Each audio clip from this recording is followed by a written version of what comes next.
আসসালামু আলাইকুম বন্ধুরা, আশা করি সকলে ভালো আছেন। আপনি বন্ধুরা, আজকে মূলত আলোচনা হলো ভিবেট, ভিবাস এবং ভিপিএস এবং ওবিপি। তো এই চারটা লাইনের কাজ কি এবং চারটা পয়েন্টের কাজ কি, ঠিক আছে?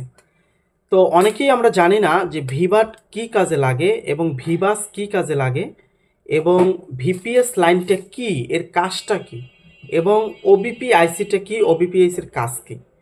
তো আশা করি যারা জানেন না তারা আজকের এই মূলত ভিডিওটা দেখলে আপনারা অনেক উপকৃত হবেন, অনেক কিছু শিখতে পারবেন। তো ভিডিওটি না টেনে পুরোপুরি দেখার চেষ্টা করুন, আশা করি আপনাদের ভালো লাগবে। তো প্রিয় বন্ধুরা, বর্তমানে কিন্তু এখন আমি কম্পিউটার স্ক্রিনের ভিতরে আছি, দেখতেছেন বর্তমানে কম্পিউটার স্ক্রিনের ভিতরে আছি। আর এখানে যে আমাদের যে বর্ণীয় যে ডায়াগ্রামটা আছে, যারা এই বর্ণীয় ডায়াগ্রামটা নিতে চাচ্ছেন, আমরা কিন্তু এগুলো সেল করে থাকি। দুইজন ইউজার যদি হয় আর আপনি যদি একা পার্সোনাল নিতে চান সেটাও নিতে পারবেন। এটা 365 দিন ম্যাথ থাকে, আপনি যদি 3 মাস 6 মাসও নিতে পারবেন। তো সেক্ষেত্রে আলাদা আলাদা প্রাইস পড়তে পারে, ঠিক আছে? তো যাদের লাগবে স্ক্রিনে দেওয়া নাম্বার থাকবে, কন্ট্যাক্ট করবেন। তো এখানে আসার পর সরাসরি আমরা চলে যাব মোবাইল ফোন সলিউশন, একদম উপরের অপশনটায়। এরপরে চলে যাব রেডমি ফোনে।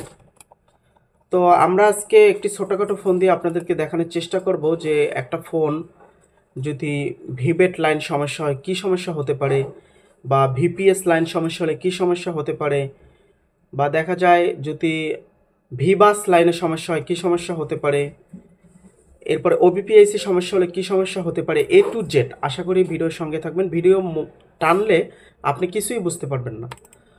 তো এই মুহূর্তে আমরা চলে যাব হার্ডওয়্যার সলিউশন। হার্ডওয়্যার সলিউশনে চলে যাওয়ার পর আমরা চলে যাব চার্জিং ডাটা। বন্ধুরা, আমরা এখানে চার্জিং ডাটাটা ওপেন হওয়ার পর আপনার স্টেপ বাই স্টেপ আপনাদেরকে বুঝিয়ে দিব যে কিভাবে আসলে এই লাইনগুলো কাজ করে এবং এই লাইনগুলো থেকে সমস্যা হলে কী কী সমস্যা হতে পারে।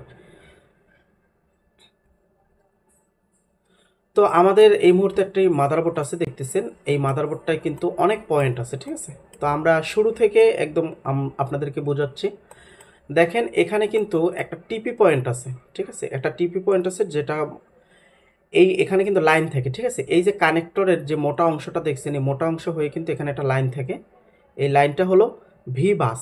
ভিবাস কি? ভিবাস হলো চার্জিং যে লাইন আছে, চার্জিং লাইনের ইন লাইনটাকেই বলা হয় ভিবাস, যেখানে আপনি ভোল্ট পাবেন 5 ভোল্ট। তো এই লাইনটার উপরে যদি আপনি একটু খেয়াল করেন, এখানে কিন্তু লেখা আছে ভিবাস ইউএসবি ইন অন।